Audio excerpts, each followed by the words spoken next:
I just want you to know that he took a break from rewatching Grey's Anatomy to be here with you tonight. What a gift. Can I get some laps and claps? I want a harder. Give it up for Brendan Trent.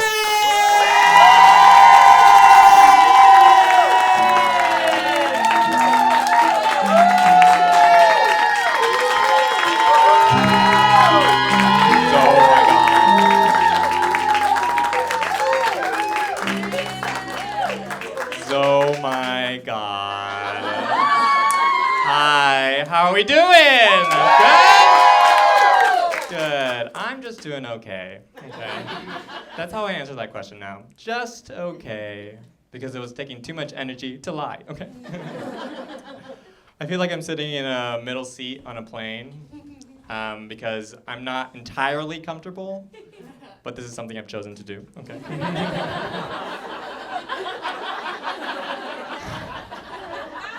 I like the middle seat, though. I like the middle seat because it increases my chances of sitting next to a cute boy, okay?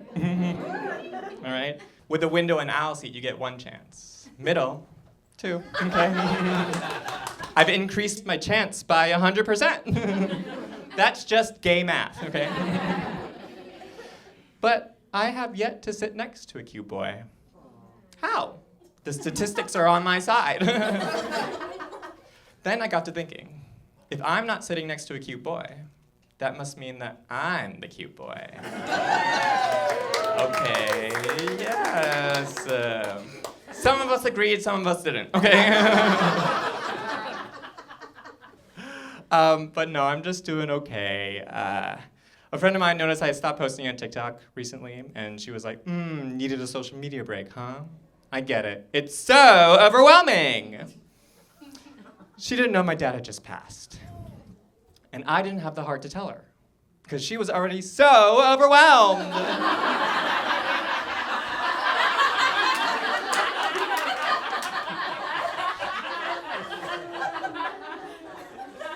I actually have a pretty healthy relationship with social media, not to brag. But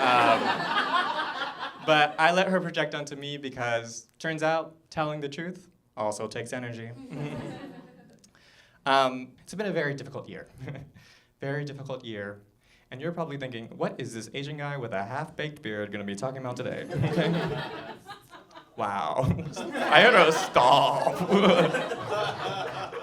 My beard is trying its best, okay? Wow. I'm dead. And as I mentioned, so is my dad.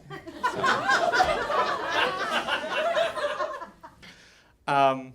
My dad passed away July 29th, 2023, and this special is going to be largely about that. So if you feel uncomfortable with that subject matter, I do invite you to step out for the next 30 minutes. But if you do choose to step out, just know that it'll make me very sad.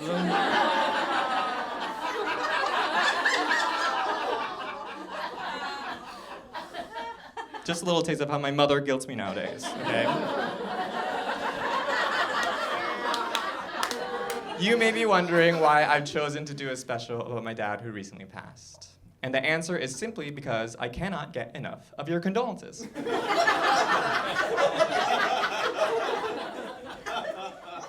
Some people don't know how to react to that joke. R.I.P. to those people.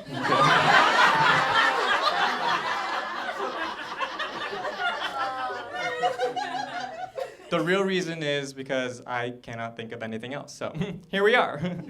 Not that I have to explain myself to you. My dad is dead.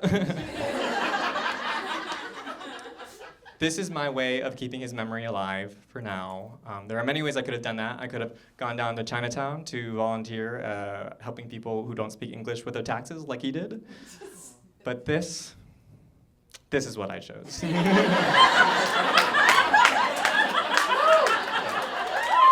Making a real impact, okay? In some ways, I feel like I'm turning into my dad, which is nice to know that he's like living on through me. For example, I cough like him. Sometimes I cough just to hear his voice. get awes there when I want laughs.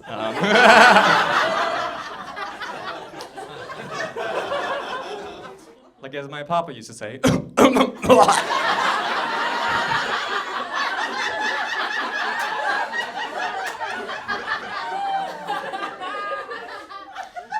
I watch porn like him. But we all watch porn, right? Yeah. Did y'all have that canon event? Okay, if you don't know what a canon event is a term. Someone knows. A canon event is a term coined in Spider-Man, which means an inevitable event that helps shape your character. So did y'all have that canon event of stumbling upon your dad's porn? Because you were actively looking for it? Porn is gross for dads. Ew. But for us, it's okay. And like him, every single time I use the bathroom, I think about not washing my hands. What? I said I think about it, okay? I wash my hands. But as I've grown older, I've realized that I understand why dads do that. Because if I have to wash my hands after every single time I touch myself, there isn't enough water.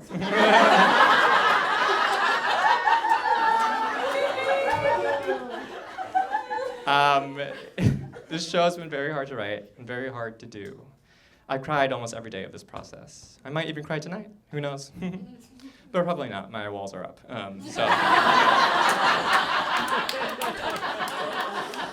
You think the wall in China is great? Wait till you see mine. Okay.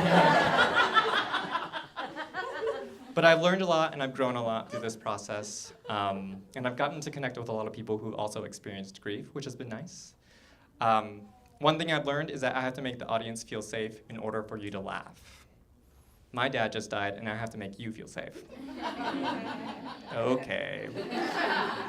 But I am a people pleaser, so I have some morbid dad jokes to help warm you up, give you a taste of what's to come. But just in case the jokes get too hot, I brought a smoke detector, okay? Do we feel safe? Okay. We good? All right, let's get into it then, okay? All right, here's the first one. As you reach a certain point in your life, they tell you that you have to go to a lot of weddings. But what they don't tell you is that you have to go to just as many funerals, or as I like to call them, deadings.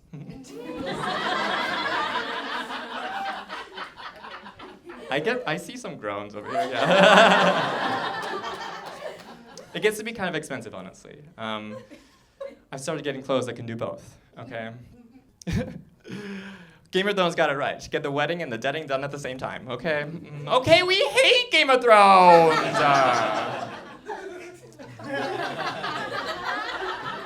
All right, here's the next one. At a job interview, I was asked, if you knew you only had one day left to live, what would you do? I was like, that's a fun job interview question. But I really needed the job, so I said, put in my 2 weeks notice.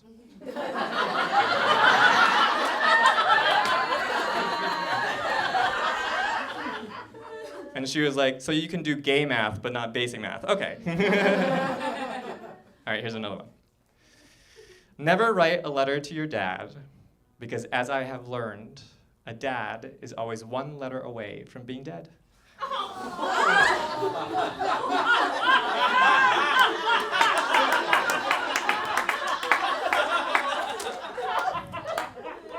That's a knee slapper, right? All right, this next one's a story, so buckle up. My grandpa died in a tragic car accident, which is ironically how I got the money to buy my first car. Oof, okay. It was divine timing, honestly. I had just graduated college, and I got a job all the way out in Warrenville, Illinois, which is about an hour away, but 30 minutes with road rage, okay? It wasn't easy to get to via train, so I did need a car. My mother, it was her father that was murdered, actually got a decal for the car that said, "Everything happens for a reason." What? I didn't get it.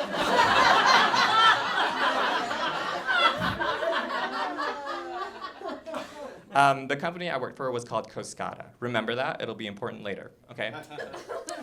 Coscata was a research facility for renewable energy. which is ironic because in order to get there, I had to guzzle a tank full of gas. And then my car had to guzzle a tank full of gas.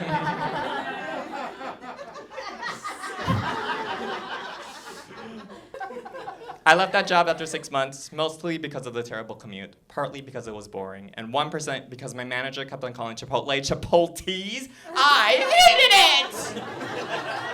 Got Coscouta there. Did you think it was gonna come back that fast? No, you didn't. Now I work from home, and I am not using my car as much anymore. Definitely not in the way that my grandpa would have wanted, which is avenging his death. Okay.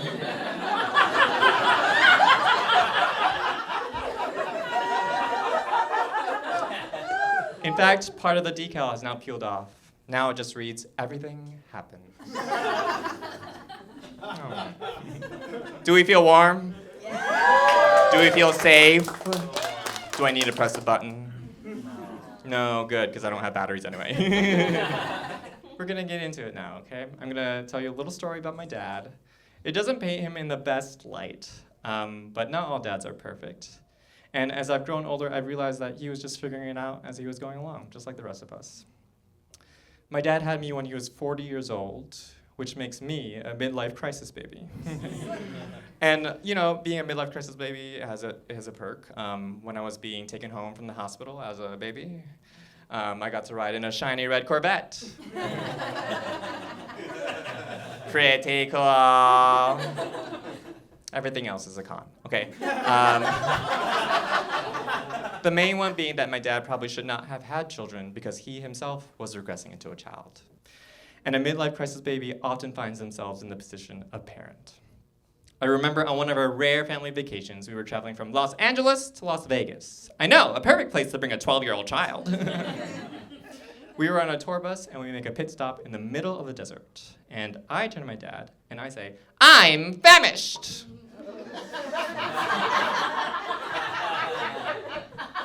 A word I had just learned in vocabulary class.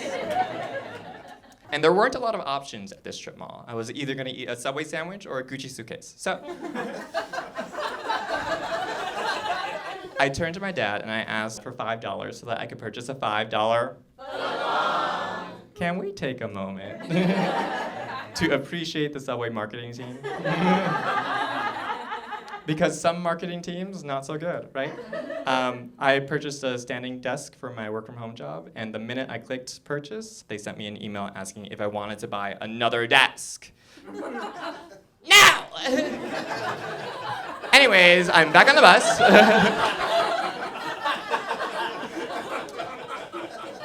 And I'm eating my sandwich, right? I'm eating my sandwich. And my dad turns to me, he's like, "Can I have half your sandwich?" And I said to him, "If I wanted a 6-inch, I would have gone to my other daddy, okay?"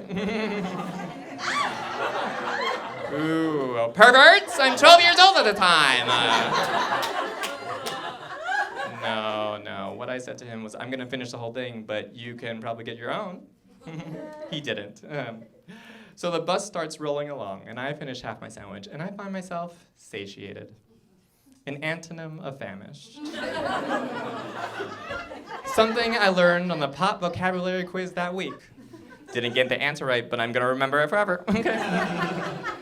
So I turned to my dad, I said, "Okay, you can have the rest of my sandwich." And you know, he takes it. He's salivating at the mouth, stomach grumbling for the whole bus to hear. When he whips the sandwich at me like Sammy Sosa! First of all, how mad must you be in order to be starving and throw away the only food available to you? Second of all, you mean we could have been playing catch this whole time? I could have watched more sports. I could have been better at sports. I could have known a better reference than Sammy Sosa. Did Sammy Sosa throw balls? I don't know, and I don't care. Third of all, I guess it's not too late. He throws up at me, I throw it back at him. By the end of the trip, we're both covered in chicken bacon ranch. But that's not what I did. Instead, I took out my vocabulary book and I taught my dad how to use his words.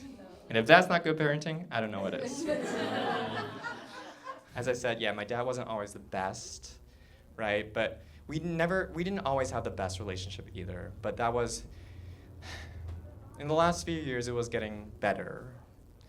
largely in part thanks to the show This Is Us. Great show, right? Yeah, great show. But a few days before my dad passed, I actually went to see the Barbie movie, and I can't help but wonder if he would still be alive today if I went to see Oppenheimer instead.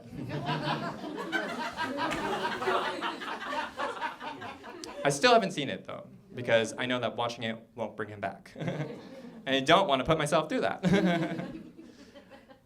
I think about that day a lot, because my dad called me 4 times during that movie, because he was missing crucial medical supplies from the latest delivery. And I didn't know how to help him. I was so frustrated. But why was it my job to help fix the mistakes of a healthcare system that gets it more wrong than right? Since he had cancer in his throat, he had to get a feeding tube. And if you don't know what a feeding tube is, it's exactly what it sounds like. They put a tube directly into your stomach so that you can bypass the throat to eat. I had to make that appointment about a month in advance because that was as early as they could get him in. Meanwhile, my dad was starving, lost 20 to 30 pounds at least. Feeding tube procedures are usually outpatient procedures, which means no hospital stay. They kept him in that hospital for 4 days. Why? They weren't telling me anything. They weren't telling my dad anything. The nurses didn't know anything. Finally, I get a hold of a doctor, and he tells me that they're keeping him there because they can't find the right feed. You mean I made this appointment a month in advance and you couldn't stock the right feed? Do you know how awful it is to be in a hospital? How much it costs?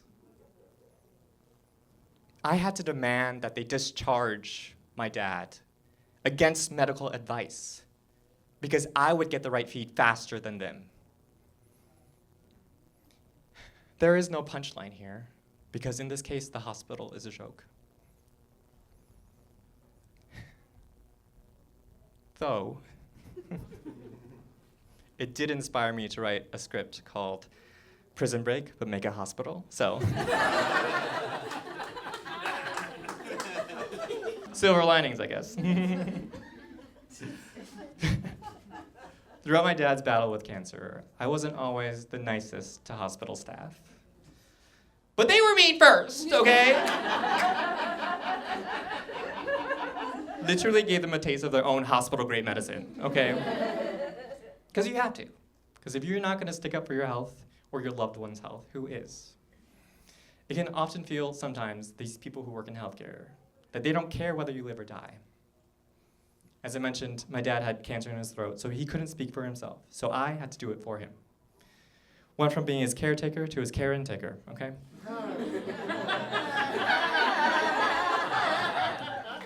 And there was this one time, I was the rudest I'd ever been on camera. Because you're not a Karen unless it's on camera, right? And it's not my proudest moment, but it is the last video on my dad's phone, so I watch it every night before I go to sleep. We're at the hospital, and I approach the front desk, and I say, "Hi, we have an appointment for some blood work." And she goes, "I don't know what you mean by blood work, but what I'm sure you meant to say was lab work, and you don't need an appointment for that." I was taken aback, like, what the fuck do I say to that? And why do I feel dumb as fuck, right? I stare at her for a good minute, and then I start looking around for the ball that she thinks is in my court. I go like, what now? I feel like Azalea Banks in that one interview. Okay, you guys need to scroll TikTok more, okay? I'm like, okay, can you check us in? And she was like, I don't know, can I? Did y'all have that canon event? Back in elementary school, asking your teacher if you can use a bathroom, and they're like, I don't know, can you? Because they want you to say, may I? Meanwhile, you're standing in a puddle. And it's not just yellow, okay?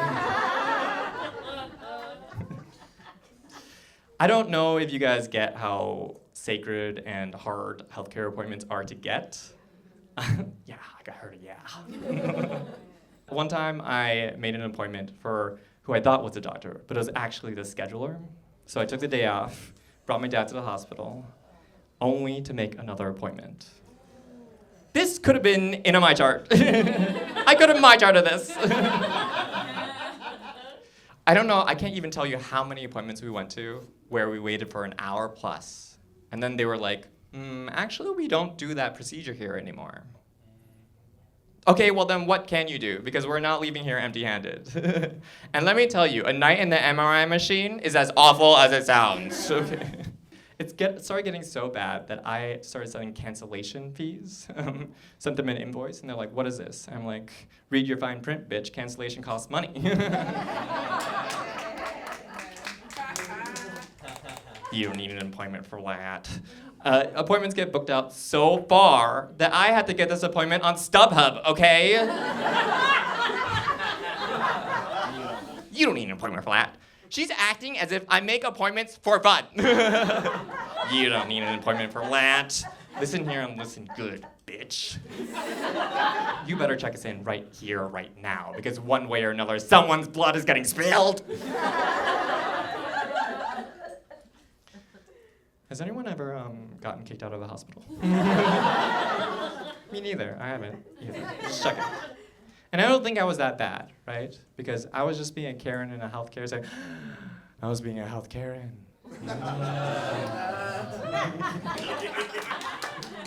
And it's not like was asked for the manager or anything. I just asked for the medical and professional treatment that my dad deserved. And I think that's okay, right? I don't know why I expected you to clap there. Clap!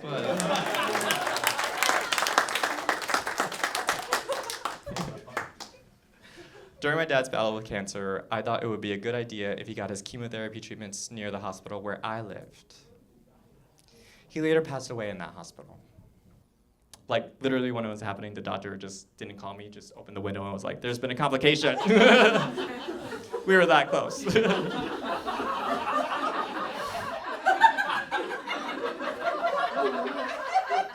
And I don't want to live near the hospital where my dad died. Would you? So now it sucks. It sucks. Because, now the hospital has to move.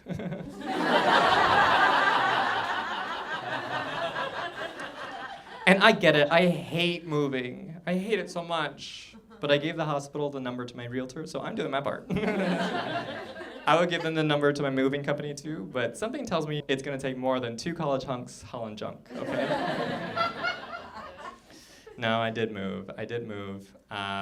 For 2 reasons. One, to get away from that hospital, and the second reason is because my mom was gonna be with me a lot more. And every night felt like a Western movie. It was like, this apartment ain't big enough for the 2 of us. Instead of tumbleweed rolling across the floor, it'd be her dentures. We'd count down 3, 2, 1, and we'd both reach for the trash. Me because I want to throw it out, her because she wants to rifle through it for my secrets.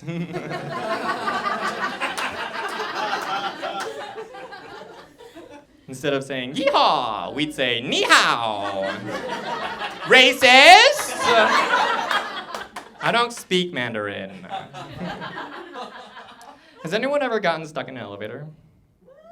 Yes, some people? Okay. I've been stuck in an elevator too, and I'm going to tell you the story. I promise it's relevant, okay?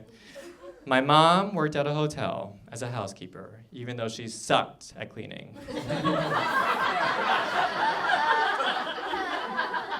But she didn't speak any English, so America was like, you're going to clean whether you like it or not, bitch.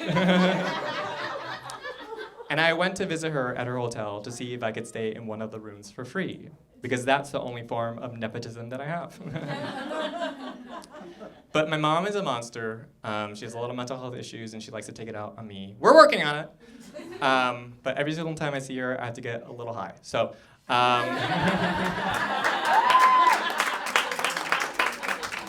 and I don't smoke, because the one time I did, I got pneumonia. So.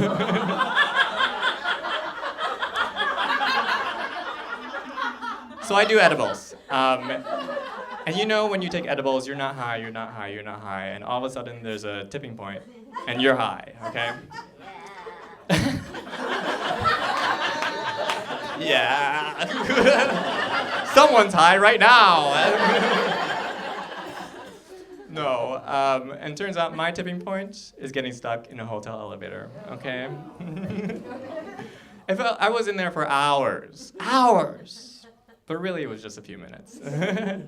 And turns out I wasn't even stuck. Just forgot to press a button for a floor.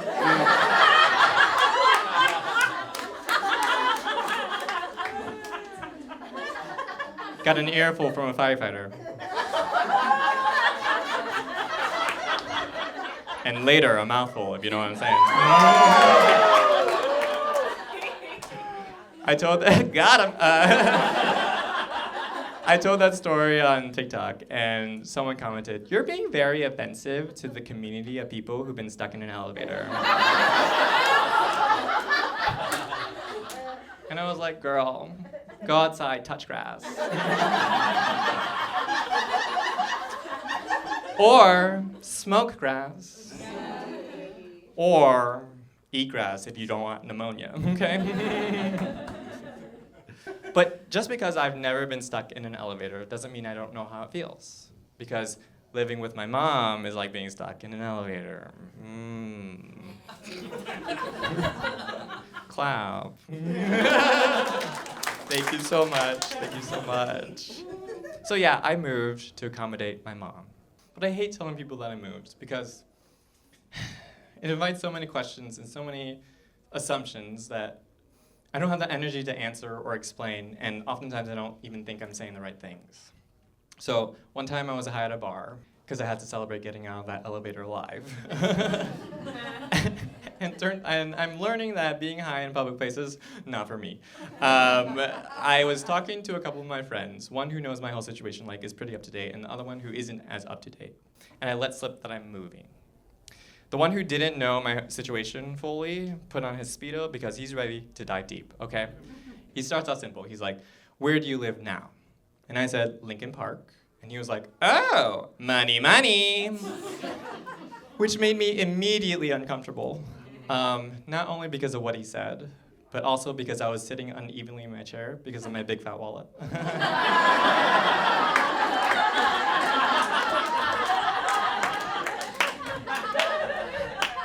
And my wallet is huge because I've kept every single credit card and gift card I've ever gotten, including the fake ones that came with the wallet.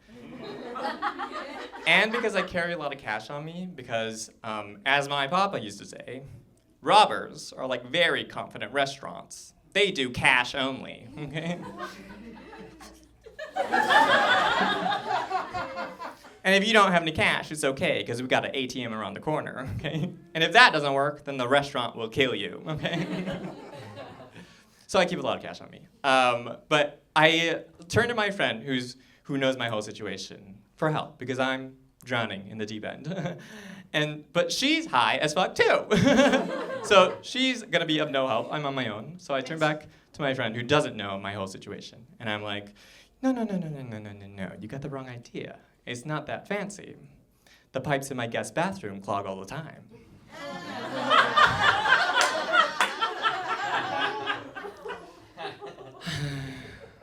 And he's like, "Oh, you have a guest bathroom. Money, money." And I'm like, fuck. So then I turn back to my friend who's high for help. But she's acting as if this is all news to her. She's like, "Okay, then drinks on you tonight, bitch." And I'm like, "You've been to my place several times. You're the one who clogged my pipes." So then the friend who doesn't know me that well, he's like, "Okay, why are you moving?" And this is the question I hate the most. I should have said that, it's too expensive to live in Lincoln Park, which is true. But instead, what I said was, I need a bigger space.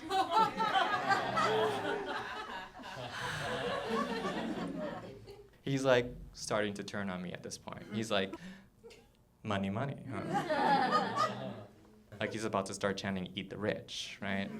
Like he's about to pull out a fork and start sharpening it because he can't afford a pitchfork, okay?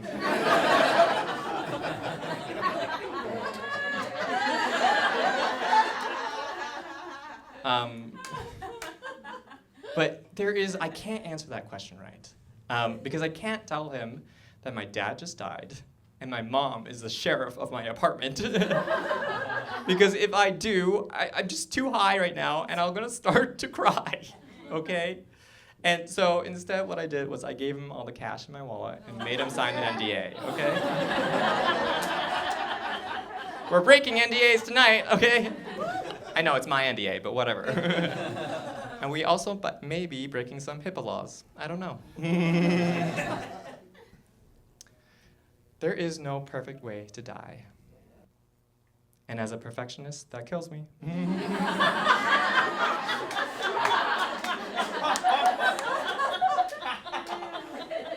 But my dad's death was probably as perfect as it could have been.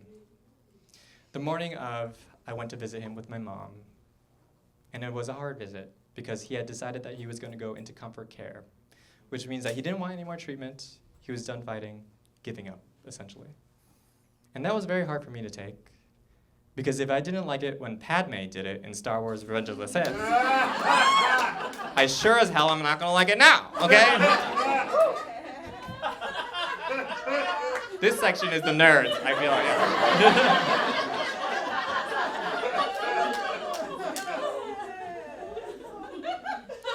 And just like in the movie theater, I threw a lightsaber at my dad, okay? But it was perfect because it was his choice. Not mine, not Hermione's.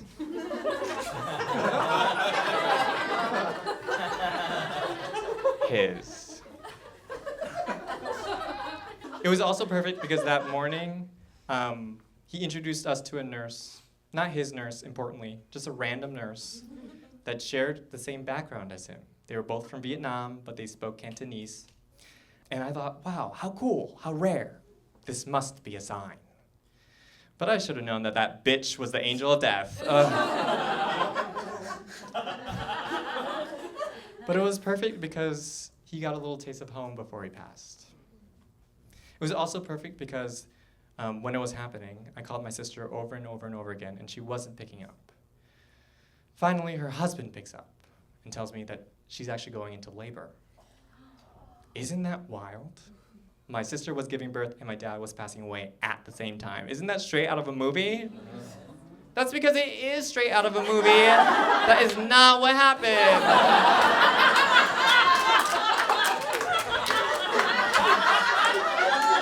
Sorry. My sister gave birth about 2 months before, but don't you think that my version is better?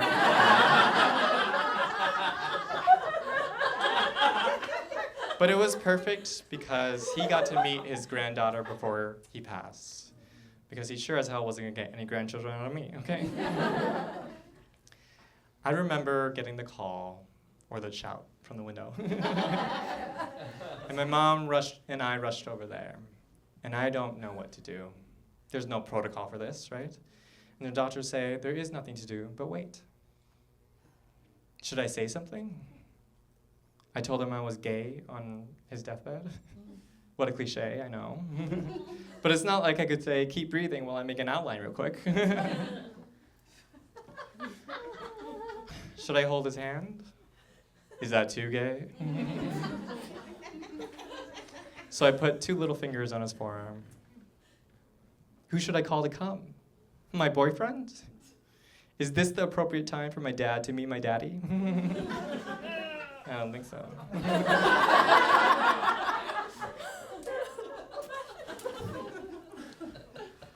I remember checking him into the ER, and the doctors asked, in the event that my dad becomes incapacitated, who gets to make the decisions?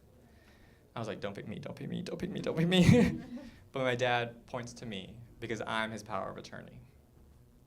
So the doctor turned to me, he's like, okay, so what did you decide? Should we do a do not resuscitate or a full code? And I was like, Doc, I've decided that everything is gonna work out.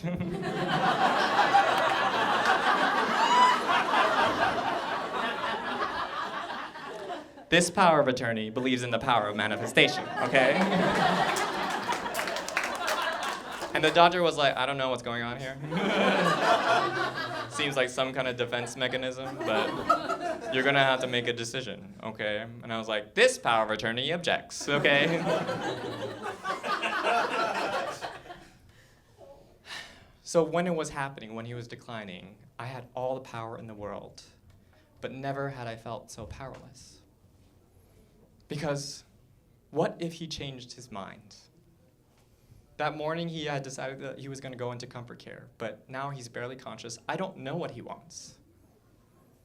He wasn't done yet. He hadn't eaten in a while. I wanted him to have a final meal. He was a smoker and an alcoholic. Can you believe that he had to spend the last 6 months of his life battling cancer completely sober? At least they pumped him full of morphine in the end, right? I didn't want to be his power of attorney. Because I know I wasn't responsible for his death, but I felt like I was responsible for his life. And that guilt hangs over me now, still.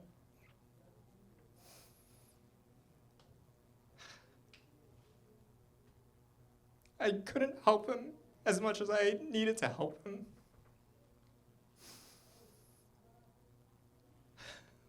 People keep saying, don't worry, he's at peace now, he's at peace now. But what about my peace? I'm not saying this for you to feel sad for me. I don't want that. I'm saying this because I want you to know how I feel.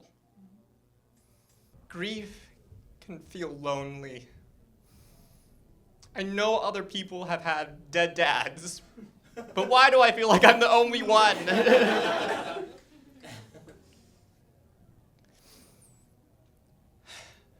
Sometimes I feel like I'm never gonna be the same person ever again. And that's really hard. This side's gonna like this.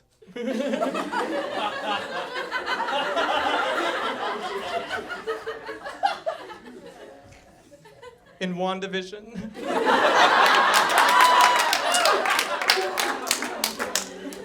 they say that grief is love persevering, right? But what I found more so is that grief is a profound loss of control. Because I'm scared of everything now. I'm so scared of my mom eventually passing. And when I pass, who's gonna take care of me? Damn, I laughed.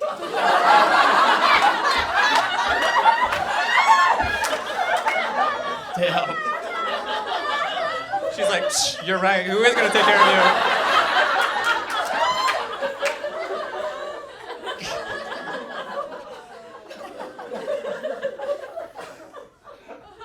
Watching my dad's final breath was very hard. It was very hard. But at least I know that I cannot be a murderer, okay?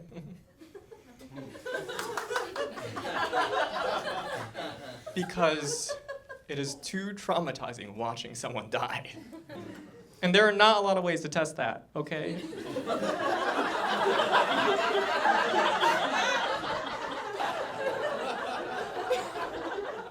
And believe me, I have road rage, so I've thought about running people over many a time. What? I said I'd think about it, okay? I don't actually run them over. I've saved so many lives.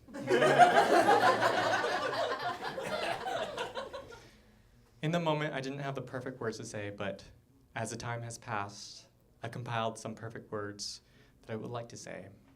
And I want to share that with you tonight, okay? Let me get my vocabulary book real quick. No, I'm just kidding.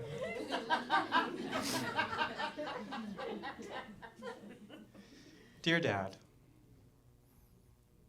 this letter is not going to kill you because you're already dead. What is dead may never die. Okay, we hate Game of Thrones.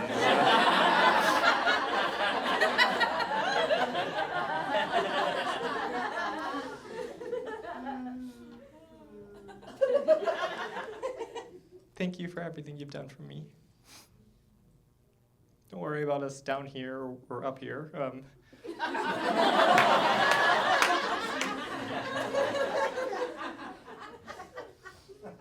I hope wherever you are, you're playing catch with Sammy Sosa, who I just found out is actually still alive.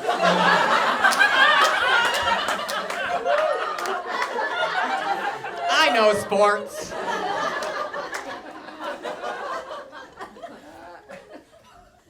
But before you get Coscata here,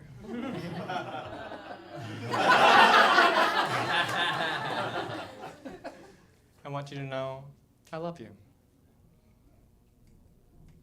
What, you're not gonna say it back?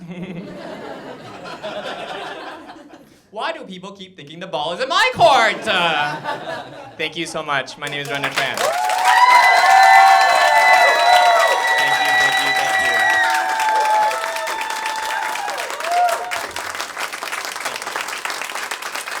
Thank you.